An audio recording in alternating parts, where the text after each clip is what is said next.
జగన్ నియోజకవర్గాల్లో అభ్యర్థులను మారుస్తున్నారని కందుకూరు నియోజకవర్గం టీడీపీ ఇన్ఛార్జి ఇంట్లూరి నాగేశ్వరరావు అన్నారు. అయితే జగన్ను మార్చే సమయం వచ్చిందని ప్రజలు అంటున్నారని వారు తెలిపారు. రాబోయే ఎన్నికల్లో వచ్చేది టీడీపీ ప్రభుత్వమే అంటున్న ఇంట్లూరి నాగేశ్వరరావుతో మా ప్రతినిధి Sagar Reddy face to face. ప్రస్తుతం మనం కందుకూరులో ఉన్నాం. టీడీపీకి సంబంధించి కందుకూరు నియోజకవర్గ ఇన్ఛార్జ్ ఇంటూరు నాగేశ్వరరావు మనతో పాటు ఉన్నారు. ఇప్పటికే కందుకూరు నియోజకవర్గంలో గత 2 సంవత్సరాలుగా ఆయన ఇన్ఛార్జి బాధ్యతలు చేపట్టిన తర్వాత కందుకూరు నియోజకవర్గంలో జరుగుతున్న అన్యాయాల అక్రమాలపై చాలా పోరాటాలు చేశారు. అలాగే సార్వత్రిక ఎన్నికలు కూడా చాలా తక్కువ సమయం ఉంది. ఈ సమయంలో ఏ విధంగా ఎన్నికలకు ముందుకు పోబోతున్నారు, అలాగే కందుకూరు నియోజకవర్గంలో ఏ విధంగా ప్రణాళికలతో టీడీపీ జెండా ఎగరవేయబోతున్నారు, రేపు నారా చంద్రబాబు నాయుడు పర్యటన నెల్లూరులో ఉంది. ఈ పర్యటనని ఏ విధంగా సక్సెస్ చేయడానికి ఈయన ప్రణాళిక రచిస్తున్నారని చెప్పి పలు విషయాలపై మాట్లాడి తెలుసుకుందాం. సార్ చెప్పండి, కందుకూరు నియోజకవర్గంలో ప్రధాన సమస్యలు ఏంటి? సాగర్ గారు, కందుకూరు నియోజకవర్గం అంటేనే ఒక వెనుకబడిన ప్రాంతం. అన్నీ కూడా వర్షాలు లేకపోతే ఇక్కడ పంటలు కూడా పండే పరిస్థితి ఉండదు. అన్నీ కూడా మెట్ట ప్రాంతం. అటువంటి ఈ ప్రాంతానికి మాకు రాళ్ళపాడు రిజర్వాయరు మాకు అందరికీ కూడా జీవనానికి కొన్ని మండలాలకి అది మమ్మల్ని అందరినీ కూడా బతికిస్తుంది. అటువంటి రాళ్ళపాడు రిజర్వాయర్కి కూడా సోమశిల వాటర్ 1 TMCని అలకేట్ చేస్తే దాన్ని కూడా ఫుల్ ఫెడ్జ్గా తీసుకురాలేక అప్పుడు 2014-19 మధ్యలో కొంత తెలుగుదేశం పార్టీ చొరవ తీసుకుని అక్కడ మధ్యలో ఉన్న గ్యాప్ వర్క్ మొత్తం కంప్లీట్ చేసింది. కానీ ఈ ప్రభుత్వం వచ్చిన తర్వాత ఈ 5 సంవత్సరాల్లో ఎక్కడా కూడా కొంచెం కూడా ఆ కాలువ మీద ఇన్వెస్ట్మెంట్ కానీ లేకపోతే ఆ రాళ్ళపాడుకు నీళ్ళు సోర్స్ కానీ చూసే దాంట్లో పూర్తిగా విఫలమైంది.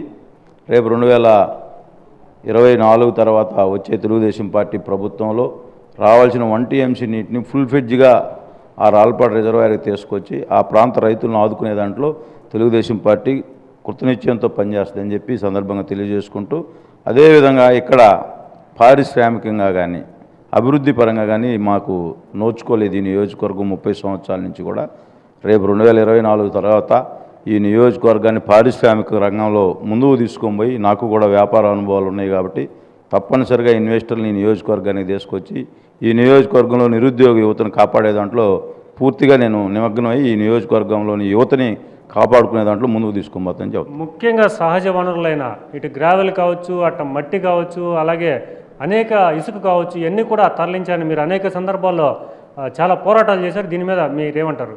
అంటే దురదృష్టవశాత్తు ఈ రాష్ట్రంలోని వైసీపీ ప్రభుత్వం సహజ వనరులను దోసుకొని రేపు 2024లో ఈ రాష్ట్రానికి కందుకూరు నియోజకవర్గం ఈ రాష్ట్రం అంతా కూడా చంద్రబాబు నాయుడు గారి వైపు చూస్తూ ఉంది. ఈ 5 సంవత్సరాల కాలంలో ఈ రాష్ట్రం కొన్ని 20 సంవత్సరాలు 30 సంవత్సరాలు వెనకబోయిన పరిస్థితి, లక్షల కోట్లు అప్పులైనవి కానీ ఎక్కడ కూడా ఉన్నారు. ఆ వ్యతిరేకతే కాకుండా చంద్రబాబు నాయుడు గారు, లోకేష్ బాబు గారు పంచాయతీరాజ్ మంత్రిగా ఉన్నప్పుడు గ్రామాల్లో 1000 కిలోమీటర్ల సిమెంట్ రోడ్లు కానీ, LED బల్బులు కానీ, అనేక సంక్షేమ కార్యక్రమాలు, మహిళలకి బహిర్భూమికి పోకుండేదానికి బాత్రూమ్లతో చంద్రబాబు నాయుడు గారి వైపు చూస్తూ ఉంది. ముఖ్యంగా టీడీపీ జనసేన కలిసాయి, ఇది మీకు ఎంతవరకు ప్లస్ అంటారు? అంటే లాస్ట్ ఎలక్షన్లో మా నియోజకవర్గంలో కూడా, అంటే ఇక్కడ జనసేన ప్రభావం ఎంతో కొంత ఉంది, లేదని చెప్పడానికి లేదు. కానీ పోయినసారి ఎలక్షన్లో ఇక్కడ ఒక 2% ఓట్లు వచ్చినాయి. ఎంతో కొంత తెలుగుదేశం పార్టీకి యాడ్ అవుతాయి. ఇంకా కూడా ఇప్పుడు కూడా జనసేన తెలుగుదేశం కలవడం, ఈ రాష్ట్ర అభివృద్ధికి జనసేన పార్టీ కూడా తెలుగుదేశం పార్టీతో కలిసి రావడం అది ఒక మంచి శుభదాయకం.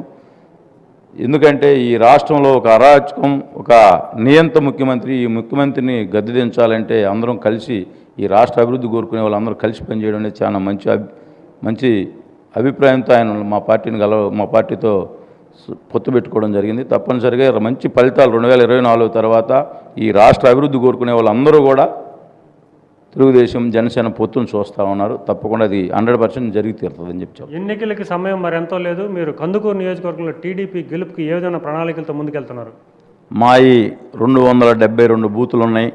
272 బూతులకి బూతు కన్వీనర్లను పెట్టాం, బూత్ లెవెల్ ఏజెంట్లను పెట్టాం, గృహసారథులను పెట్టాం.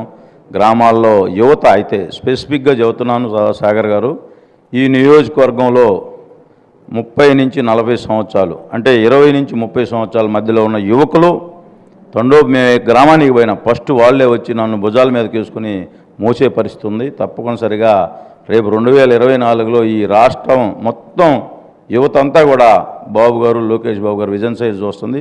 ఈ నియోజకవర్గంలో కూడా నాకు కూడా చిన్న వయసులో ఒక అవకాశం ఇచ్చాడు బాబు గారు. రేపు 2024లో యువత అంతా కూడా నన్ను నమ్ముతుంది. వాళ్ళ నమ్మకం 3 లక్షలు నష్టపోతూ ఉంది.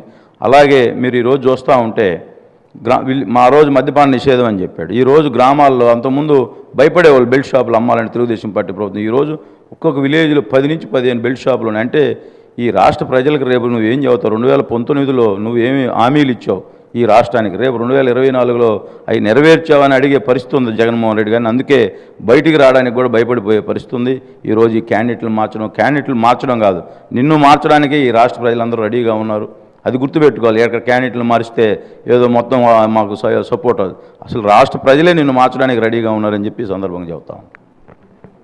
రాష్ట్రంలో ప్రజలే జగన్మోహన్ రెడ్డిని మార్చడానికి సిద్ధంగా ఉన్నారని, ఇప్పటికే జగన్మోహన్ రెడ్డి భయపడే అక్కడక్కడ నియోజకవర్గాలు అభ్యర్థులు మారుస్తున్నారని చెప్పి కందుకూరు నియోజకవర్గ టీడీపీ ఇన్ఛార్జ్ ఇంటూరు నాగేశ్వరరావు చెప్తున్నమాట. ఇది ఇక్కడ తాజా పరిస్థితి. కెమెరామెన్ సురేందర్తో